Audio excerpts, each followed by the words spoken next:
Shabbat Hashem Dash. Once again, double honors go out to the apostles, elders, and bishops of Great Millstone who rule well. Salutations also go out to the fellow Akim. They're out there on the highways and byways across the four corners of the earth pushing the truth, trying to wake up the remaining hopeful elect. Alright? As I like to always say, time is very short. And you know this, alright, if you enter the scriptures, and even those who, and it's sad, but even a lot of so-called Israelites, you know, for whatever reason, they're pushing their doctrine that, you know, that we're not on the cusp of World War III, and we actually are in it. All right. Wow. But in any case, as you see here, what these devils have done for decades now, they portrayed Jake, and we know this is part of the curses. All right. But you have something called the magic Negro. All right. And of course, you see David Allen.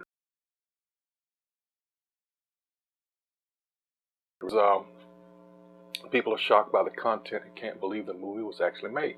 See, this is Esau's way of making mockery of Jake. So what Jake did here was flip it around. Okay, we're going to make this movie. We're going to expose this because this, you may have remembered it if you caught any of Rush Limbaugh's shows when Obama was running for office the first time. You know, he's passed away. What do they call him? The Great Windbag or something like that. But he was a conservative talk show host, mostly radio. And yeah, he went hard. This devil, you know, considering his early history. But in any case, yeah, he talked a whole lot of shit. But let's see if I can pull it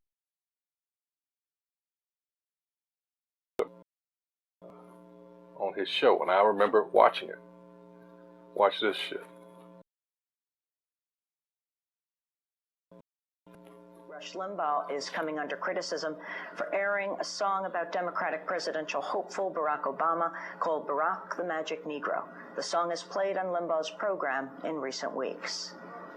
Here we go. This is Paul Shanklin as El Obama. Barack the Magic Negro lives in D.C. The LA Times, they call him that cause he's not authentic like me. Yeah, the guy from the LA paper said he make guilty whites feel good. They'll vote for him and not for me cause he's not from the hood. Senator Obama was given Secret Service protection last week in part due to threatening messages posted on white supremacist websites. I just wanted you to hear that because, hey, he's not our people, number one. All right. But just the audacity of these devils. You know, you heard that firsthand. There was even a cartoon, which is what initially I thought that was. And I mean, damn, that's like I said, making mockery. All right. But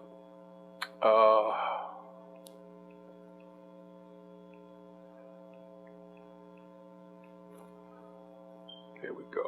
Magic Negro. Some more context. All right, what's the magical Negro? The magical Negro is a trope in American cinema, television, and literature. In the cinema of the United States, the magical is a protagonist in a film. Magical Negro characters, often possessing special insight or mystical powers, have long been a tradition in American fiction. As a trope, the term magical Negro was popularized in 2001 by film director Spike Lee while discussing films with students during a tour of college campuses, in which he said Hollywood continued to employ this premise while expressing dismay. He also said that the films The Green Mile and The Legend of Bagger Vance used a super-duper magical Negro. Critics use the word Negro because it is considered archaic in modern English. This underlines their message that a magical black character who goes around selflessly helping white people is a throwback to stereotypes such as the Sambo or noble savage.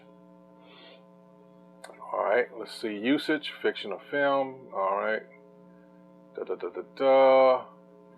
He says the character is typically, but not always, in some way outwardly or inwardly disabled. Either, but think of John Coffey in The Green Mile, right? He was, kind of slow. All right.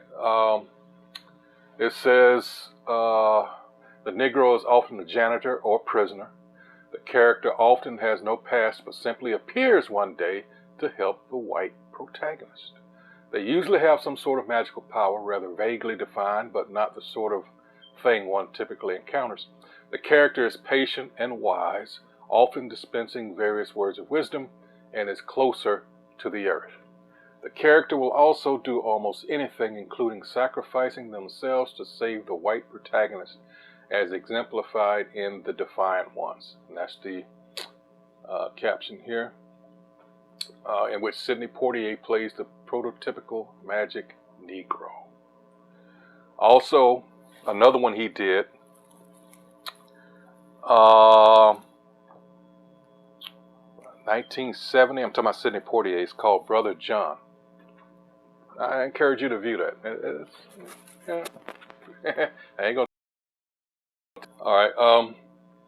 Let's see. It says film critic Matt Zoller Sates, I guess that's how you say it, stated that the trope takes a subject that some white folks find unpleasant or even troubling to ponder,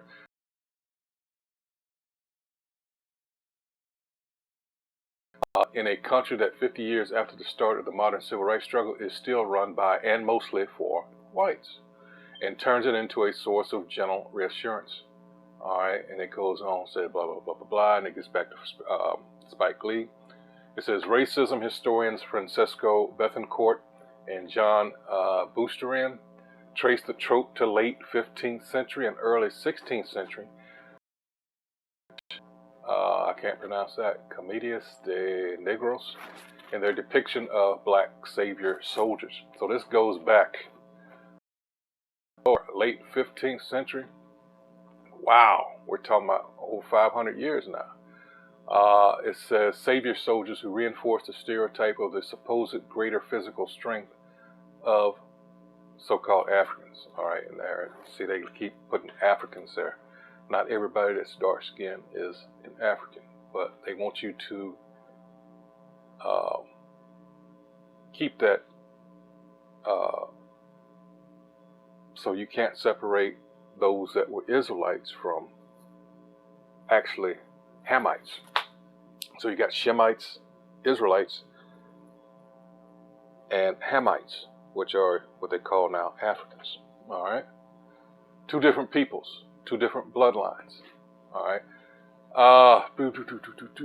Christopher John Farley, referring to the magical Negro as magical African American friends, or MAAFs, says they are rooted in screenwriters' ignorance of African Americans. All right, and we just had a piece of shit that died named Norman Lear. All right, that was a thief, among other things. He was a small hat.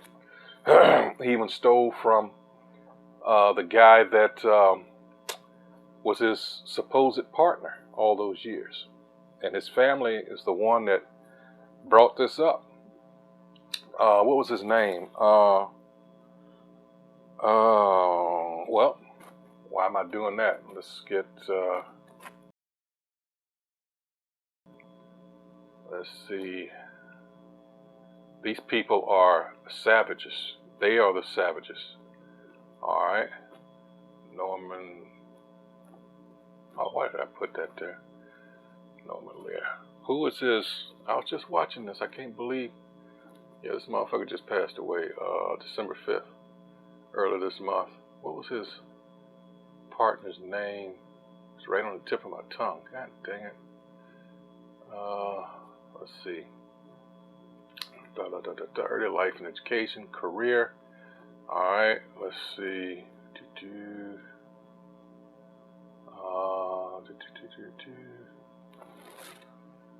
I'll know it when I see it, so bear with me. Let's see. Damn it. 67. God dang it. Let's see. 67, 77. All right, Dick Van Dyke. Let's see. Guy's still alive. I was like, damn, he's 90, almost 100. Dick Van Dyke. Let's see, till death do us. The British, which that was taking Son to see Sanford and Son, Step-Toe Son. Now everything's coming up that I don't want, and if I were looking for it, let's see. Damn it, Bud Yorkin. That's Lear's longtime producing partner was Bud Yorkin, who also produced All in the Family, Sanford and Son, What's Happening, Maude, and The Jeffersons. Bud Yorkin. Okay, I gotta remember that. Bud Yorkin. His family are like, they didn't come out and say it, but like, fuck him, because he tried to do him dirty, Magical Negro, all right? But, yeah, I'll post this. You can read this for yourself. But for time's sake, let's go, it says Magical Negroes getting destroyed on YouTube. It says controversial. The American Society of Magical Negroes trailer recently released is currently getting absolutely destroyed by fans on YouTube. Why? Why? This is something that these devils will give. Why is it? We're in that Habakkuk 2nd chapter, verse 16. Shameful spewing. All right. This is what's coming out because this devil is being exposed. The trailer features a secret society of so-called black people who use magic to keep white people happy, so the white people don't become uncomfortable. Is that not what's been going on? Really? Which, according to the movie, means bad things for black people. What's the most dangerous thing? What's the most dangerous animal on the planet? White people. Who was it? Michael.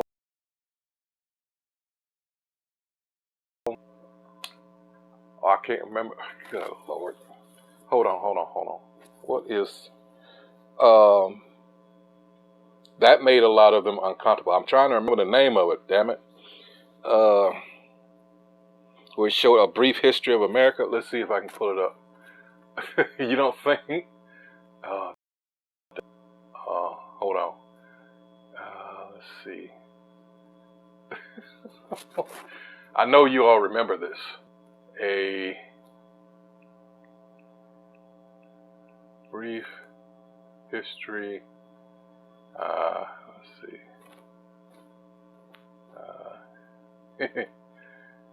History of, I think, and for some, let's see. Brief history of America. Let's see. Here it is.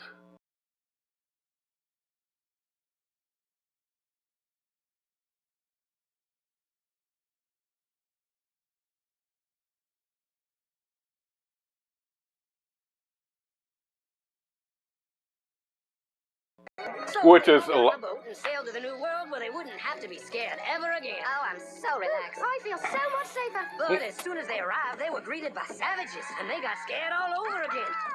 So they killed them all.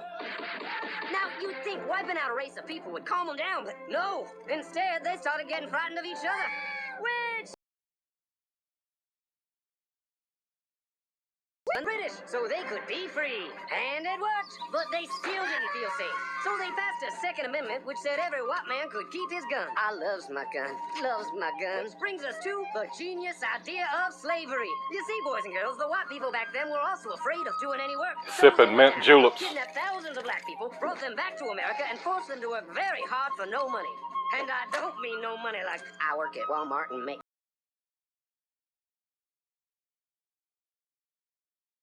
richest country in the world. So did having all that money and free help calm the white people down? No way.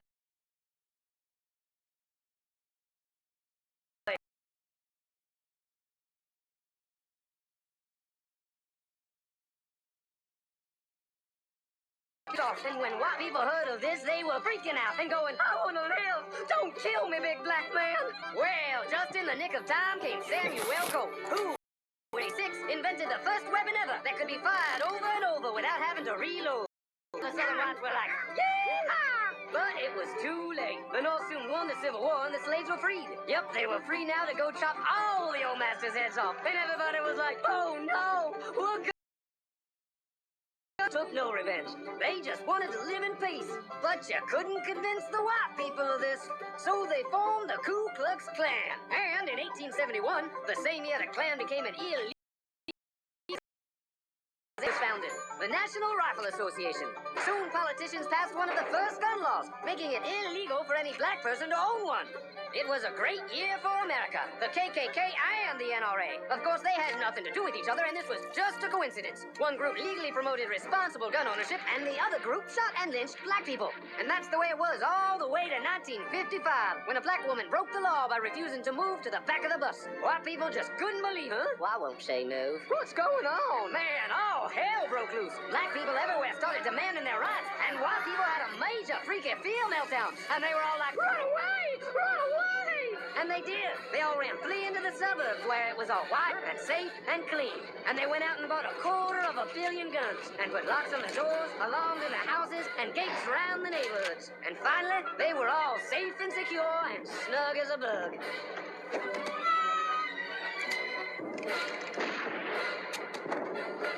And so you have it. I'll let that go ahead and play through. So now you know white people. All right. This is white people feeling uncomfortable precedes a lot of bad. Hold on. A lot of bad stuff for us. That's why we.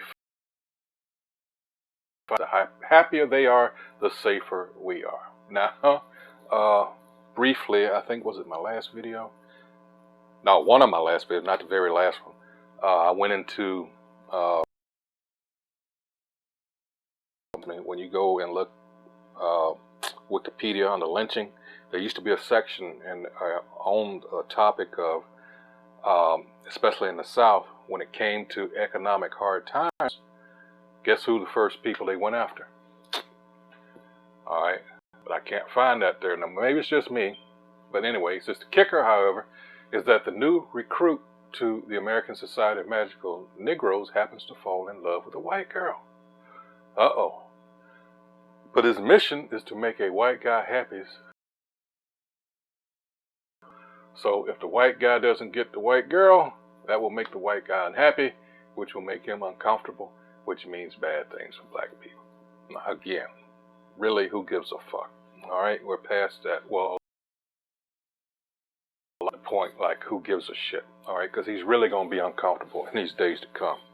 But I'm just letting you know, in doing this, hey,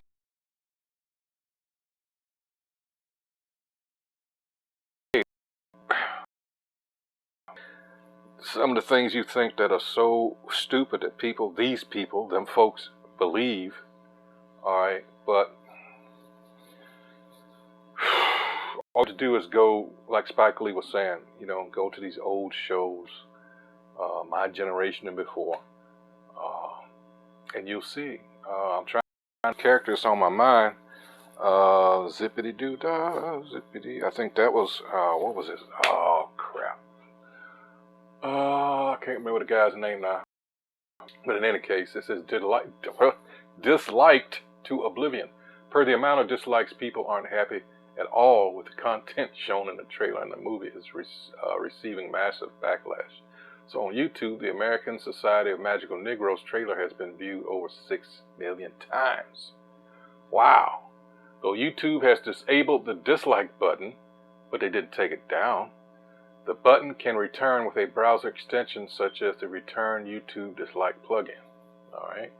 Thanks to the plugin, we see the American Society of Magical Negroes has been disliked to oblivion, as there are currently 48, only 4.2 likes, I guess it is. There's a ratio of over 11 dislikes for everyone. Yeah, so that is it. Update, 61,000 dislikes. It's making you uncomfortable for your racism to be exposed, but that's just it. All right, as someone said, there's no, not that I advise trying to please any man, but especially this devil. There's no way to get along with him, period. All right, we do not, you know, there's David Allen Greer there with Justice Smith, all right. let me just say how disappointed I removed the dislike button. States a comment that has 7. Let's see. Pumping out instant classics like this. All right. I get it now. This is how we stop racism, by making modern entertainment media so terrible that we all come together. No. That's not what they're doing. But apparently, it says the comment with nearly 500 likes. Never has a trailer so spectacularly obliterate any expectations for a movie. I am simultaneously in awe and horror at the premise for this movie. Holy shit, this is so awful. It's almost hilarious.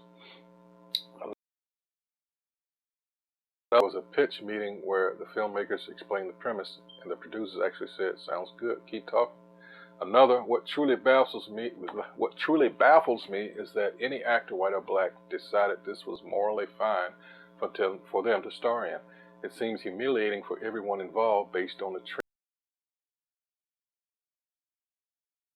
1,200 likes. Adds, actually, I want to thank you for making a movie so blatantly racist and dislikable that we could all come together no matter what creed or, nah, bullshit. Alright. Imagine common courtesy and good, god dang it. Imagine common courtesy and good manners being so foreign to you that you actually regard them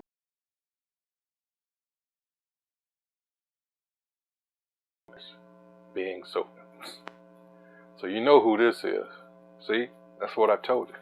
This will, because, I mean, characters like Morgan, even though he wasn't magical in any sense, but they love seeing Jake in submissive roles. I'll just put it like that.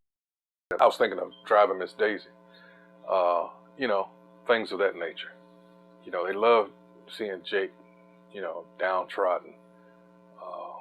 But that's the history of this country. So, what? You don't like it now that it's being put on blast? I mean, they're making a mockery of it. All right.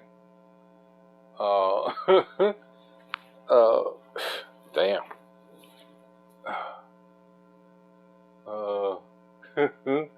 What is the American Society of Magical Negroes about? The official synopsis offers for centuries there has been a society hidden in plain sight, working in secret to protect black people from harm. It's called the American Society of Magical Negroes. Oh, man. Wow. A fresh satirical comedy about a young man, Aaron, who was recruited into a secret society of magical black people who dedicate their lives to a cause of utmost importance, making white people's lives easier. Wow. Wow. But this is what we were brought over here for, to serve, all right, in slavery and bondage. And you did everything and anything to us, all right? So, like now, like I said, why be ashamed now? Everything's coming out, even the history that you did not want to come out. It's beautiful. It's a beautiful time that we're in, all right?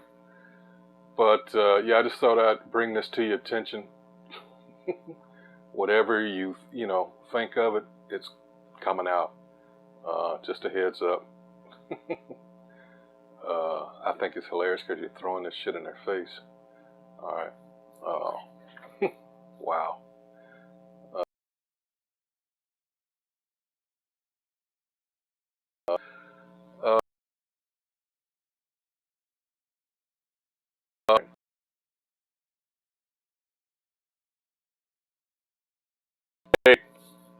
To the next video. Once again, continue to pray. It's very important. Times are coming in now. What's going on overseas? And if you can see through all these distractions, like I said, follow the money. All right, follow the money. All right, this.